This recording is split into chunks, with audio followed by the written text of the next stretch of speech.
Hi everyone, in front of me I've got a Xiaomi 13 Pro and let me share with you how to check serial number of this device.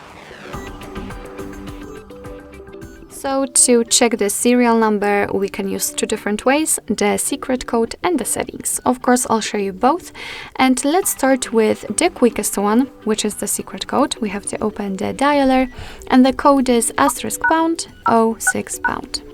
And as you can see at the very bottom of this pop-out window, we've got the serial number. So let's tap on OK. And the second way, as I said, is by using the settings. It will be useful if for some reason the secret code won't work.